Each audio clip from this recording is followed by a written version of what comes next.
Bismillahirrahmanirrahim. Assalamualaikum warahmatullahi ta'ala wabarakatuh.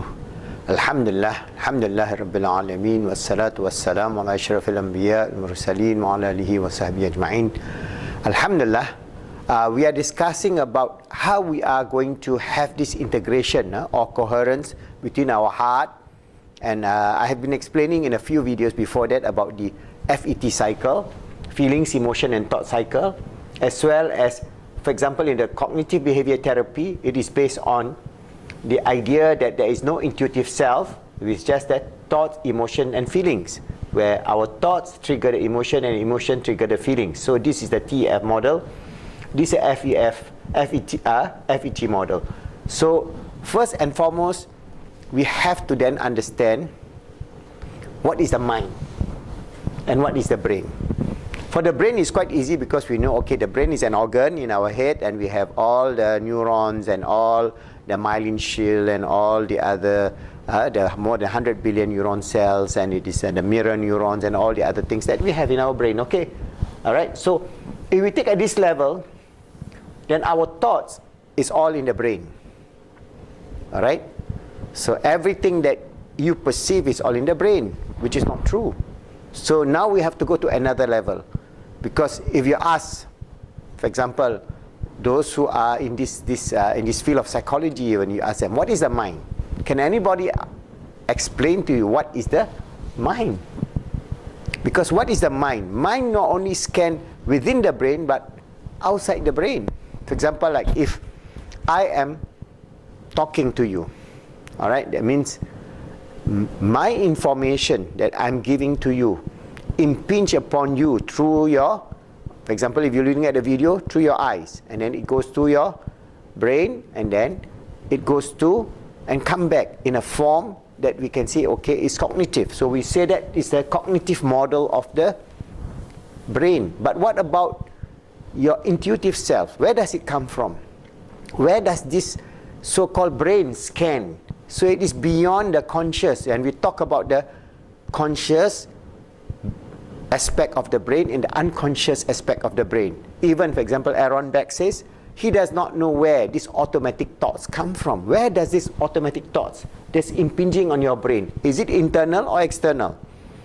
So in Islam, we have this answer. We have explained to you in my previous 4 or 5 videos before that on the nature of the input that we get both from the physical realm as well as the spiritual realm, the conscious, subconscious and unconscious realm as well as spiritual realm. So if we understand that there is an integration at the brain level, and that integration must include this idea of the mind. So we have the brain and the mind.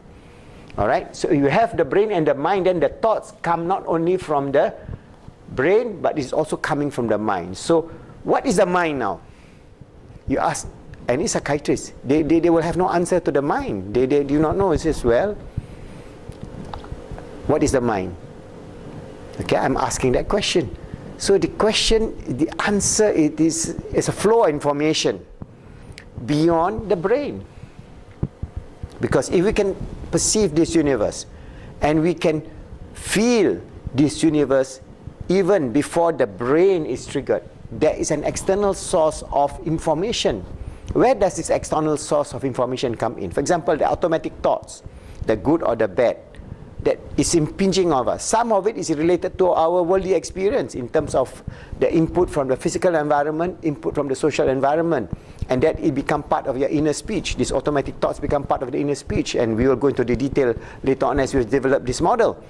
But the nature of the mind is now fascinating a lot of neurologists. They are studying the brain, and I've mentioned to you many research which shows that even before the brain, they show you pictures, good pictures, bad pictures, terrible pictures. Even before the brain can sense, before the picture even come out into the view, the heart is already giving the brain signal to the brain.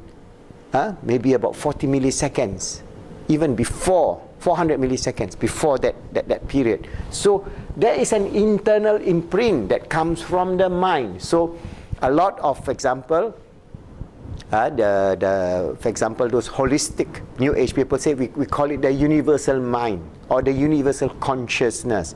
Again, this is another term because there is no definition. Because if I ask you, what do you mean by universal consciousness? Or it is information from a conscious source that is universal, that is intelligent. Very good. All right. So if it's a universal source that is intelligent, is it a creator? Is it a being? Is it what? Is it God?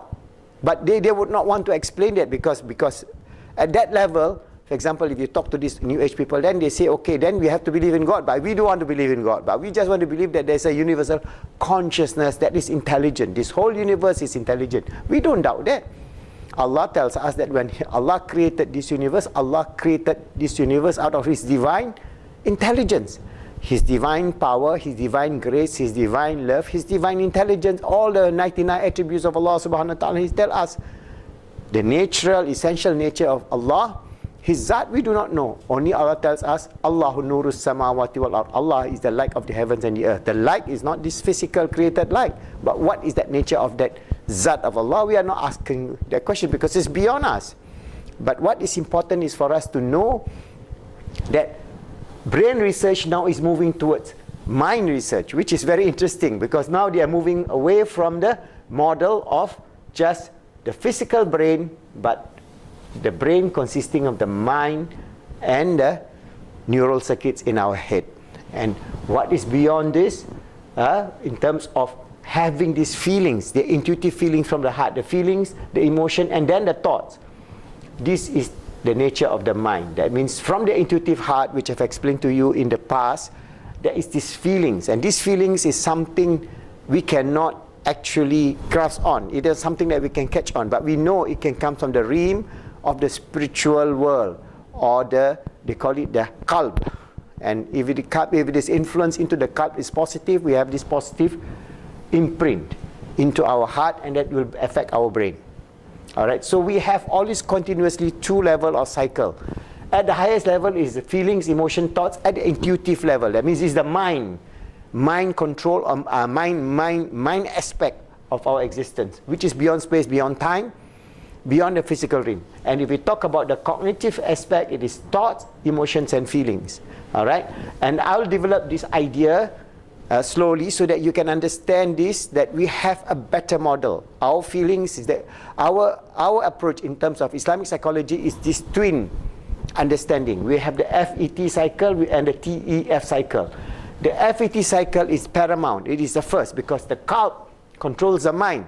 So the qalb controls this FET cycle, and when we develop the model, we will also accept the cognitive behavior therapy of the TEF, thought, emotion, feeling cycle.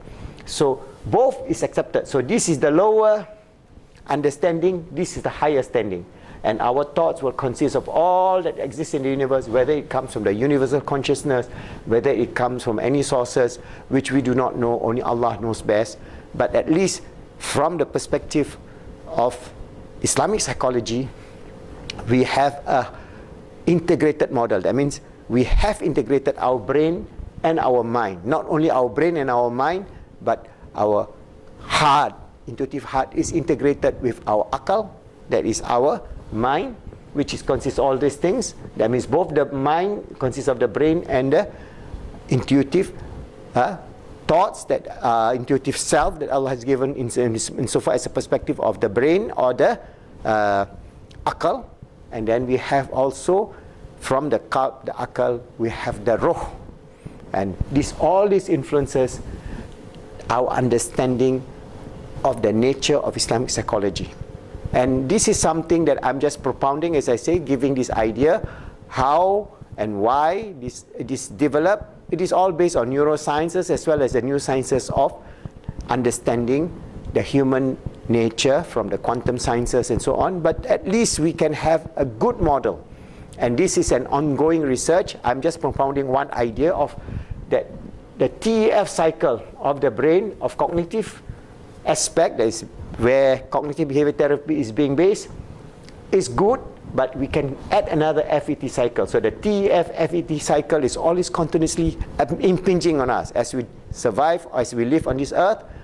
All right, and this input come from the mind And these thoughts and feelings and whatever that we see as we split this understanding will give a total integration. We call it coherence, heart-brain coherence, or like HeartMath Institute, they say heart-brain coherence. We can say in Islam it is S.E.M.P coherence or S.E.M.P integration, because we are talking about this integration of the spiritual self at this level, S, E, M, and P. Alright, and at this level is just the P. So one aspect. So we have all these four aspects integrated into all the impingement of thoughts, ideas, feelings, emotions, and all this mechanism that we need to study and understand using the latest technology. There's no harm, because what is important is for us to know we are not only a physical being existing in a physical world, but we are a spiritual being existing in a physical world temporarily, and we are impinged with ideas from various realms of our existence which Allah has ordained. So if we can integrate the S.E.M.P, this is the total integration, this holistic integration of the self. Alright, this is the self you're talking about, of our spiritual self, our emotional self, our mental self, our physical self, all integrated. And when we integrate, we have this full integration, or we have a full coherence where we achieve peace, happiness, success, and in Islam we achieve knowledge of existence in this world, knowledge of existence in the world hereafter, the knowledge of relying on Allah, submitting to Allah, and so many things about how when we integrate together we can achieve peace, happiness, and success, and understand our nature of existing in this world, and inshallah strive to make ourselves to be His Khalifa on this earth, His vicegerent, striving always to make ourselves good, helping others to be good, and making the world good, inshallah.